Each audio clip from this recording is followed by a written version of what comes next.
I can't quite describe, what it is like, being in a helmet, not being able to hear very well, and, the only thing you can hear is your breath, so you have to take in everything that you see at exactly the same time. It can't just be his shoulders or his arm, but stepping around your opponent and locking eyes with him, and all you can hear is your breath, and it's invigorating.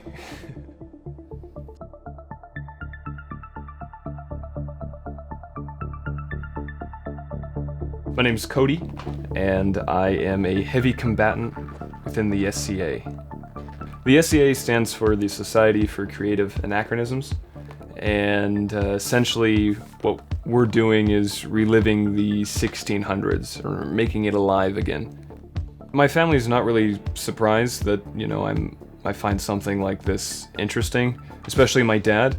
At first he kind of poked fun at me and called me a nerd and, a LARPer or whatever. But when he got to come out and see me do fighter practice, his opinion did change. He assumed that, we were elves and, guys with foam swords running around and hitting each other. We don't use foam weapons. What we use is rattan. It's a type of bamboo fiber, I think.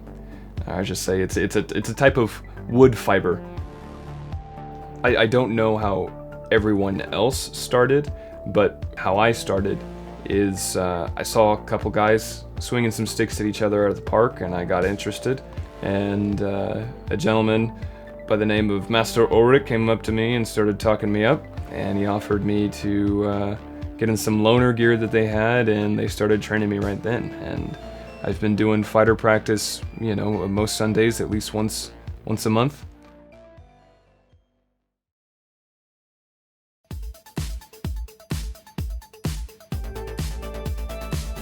The relationship that myself and Ulrich have is that of a teacher and a pupil. There's a more official title that I have not earned yet, and that would to become his squire. And essentially, I would be taking up a red belt, which would signify that I am going under his teachings, but I'm not quite there yet. My training what we first started on was, how to swing a sword. I was under the assumption that, it was just, you cock it back and you let it fly, but it's a lot more than that. You're essentially whipping the blade at your opponent. In medieval combat in the 1600s, it wasn't till, first blow. That's not how people died. Most of the time it was a series of blows that led to a concussion. A lot of the times how I fight is, it's all a dance, and the person who's leading is going to win. One of the key elements in warfare is deception, and so tricking your opponent to make him, go in for a high block and you come under for a stab, and is, feinting some of your blows and then following that up with something different is key. How I get ready for, fighter practice or a duel, I, start myself facing away from my opponent so I can clear my head. Because instead of, war fighting where it's just a mass of bodies coming at me, it's one guy. And I may have already a relationship with this dude, and I know how he fights, and I know his weak points or whatever, and I take that into account while I am resetting. And then I turn, and then we lay on.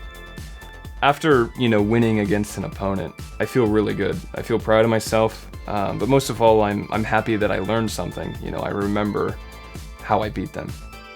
In an SCA battle or a war, if you're fighting against an opponent and they fought very well and you really enjoyed yourself, you can do them the honor of giving them maybe an exaggerated death or a very epic death, and you fall down and you die and you reach out to the heavens and you scream for your mom and then you lay there. SCA is by far the most fun and most welcoming community I've ever spent time with, and I can't wait to get out there again.